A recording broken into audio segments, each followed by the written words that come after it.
Науки юношей питают, отраду старым подают.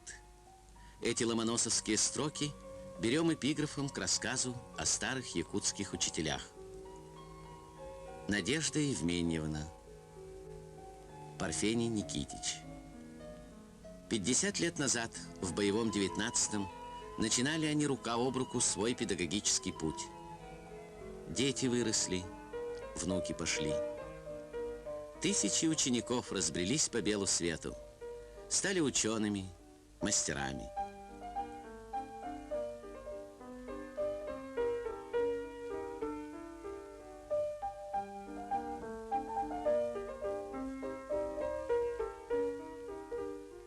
Сын Саша кончил консерваторию. Дочь Тамара верна традициям семьи.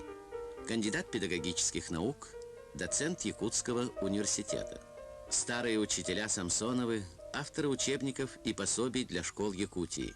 Сейчас они заняты составлением новой книги для школьников по заданию Академии педагогических наук.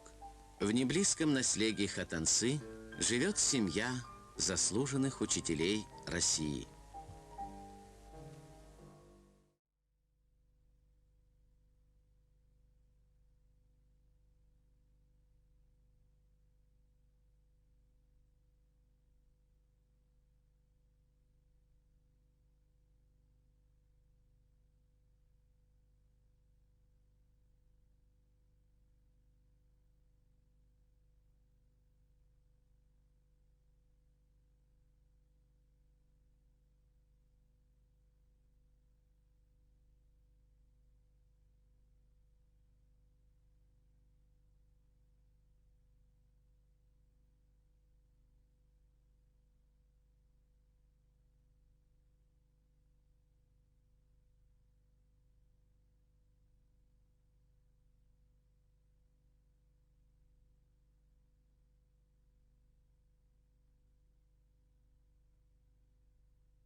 Не было такого вот детского сада.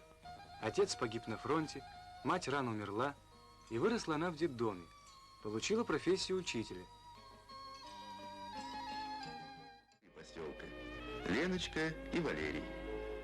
Кто знает, может быть, именно они станут старожилами нового города, который начинается сегодня.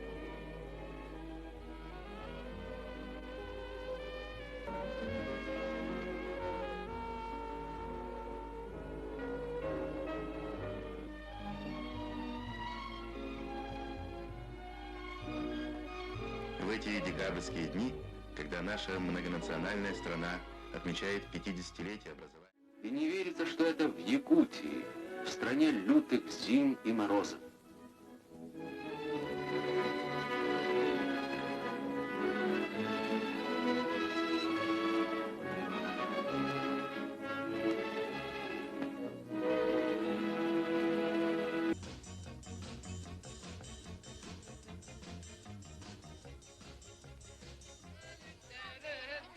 Люди со всей республики, услышав о Нуарагане, едут сюда. Везут жены своих горе-мужей, обращаются прямо к председателю. Примите, помогите. И Нуарагана принимает. Новый район застройки для приезжих и молодоженов так и назвали Кескил – будущее.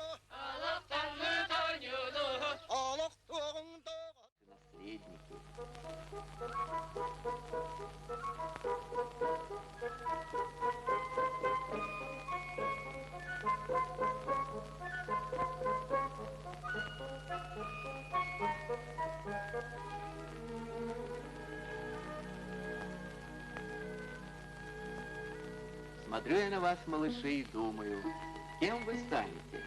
Оленеводами, геологами, алмазниками, речниками или, может быть, космонавтами? Но если кто-нибудь из вас станет кинооператором или режиссером, не начинайте фильмы о земле якутской с Пурги, будто и впрямь здесь все 12 месяцев зима.